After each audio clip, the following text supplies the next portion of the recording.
Bang, apa perbedaan nanam cabai yang pakai mulsa dan yang tidak pakai mulsa? Jadi yang pastinya secara garis besar umumnya itu lebih bagus menggunakan mulsa karena ada beberapa kelebihan kalau kita menanam cabai menggunakan mulsa dibanding yang tidak.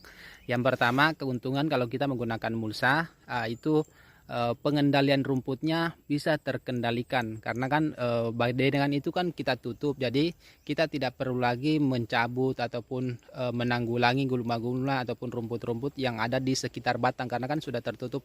Palingnya kita semprotnya herbisida itu di jalan perawatan, yang kita semprot herbisida itu pun kan tidak terlalu tidak terlalu banyak ya. Itu tidak kewalahan dalam hal melakukan pengendalian gulma kalau kita tidak menggunakan mulsa. Itu salah satunya itu di gulmanya. Terus yang kedua, mulsa itu bisa menjaga kelembaban tanah kita, apalagi misalkan pada musim hujan.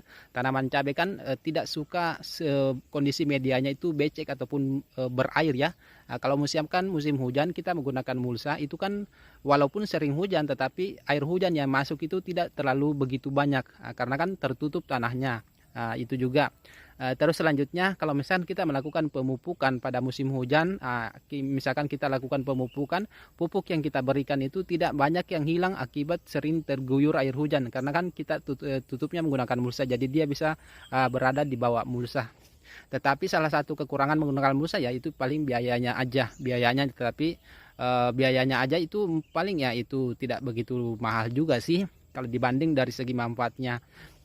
Terus selanjutnya penggunaan mulsa itu juga bisa apa ya? Kalau misalkan kan mulsa itu hitam perak, itu warna peraknya itu bisa memantulkan sinar matahari. Jadi kalau misalkan mulsanya terkena sinar matahari, itu bisa memantulkan panas ataupun kayak semacam sinar dari bawah sehingga bisa mengusir hama-hama yang berada di balik daun. Karena kan misalkan ada hama kutu-kutuan yang bersembunyi di balik daun, itu terkena panas ataupun suhu dari pantulan mulsa.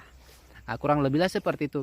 Tetapi kalau misalkan kita mau menggunakan mulsa atau kita tidak menggunakan mulsa itu juga tidak masalah ya, karena banyak juga petani yang bisa dikatakan tanamannya bagus tapi tidak menggunakan mulsa.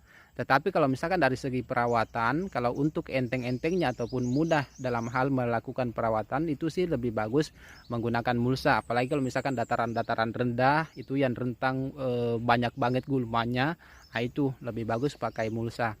Terus yang agar lahan kita juga itu kesuburannya tidak banyak yang hilang, apalagi kalau misalkan musim hujan ataupun di lahan-lahan miring, kalau kita tidak menggunakan mulsa kan banyak tanah-tanah humusnya ataupun tanah-tanah suburnya itu yang hilang kalau sering turun hujan. Itu juga kalau kita menggunakan mulsa kan itu tidak terkena air di bawahnya.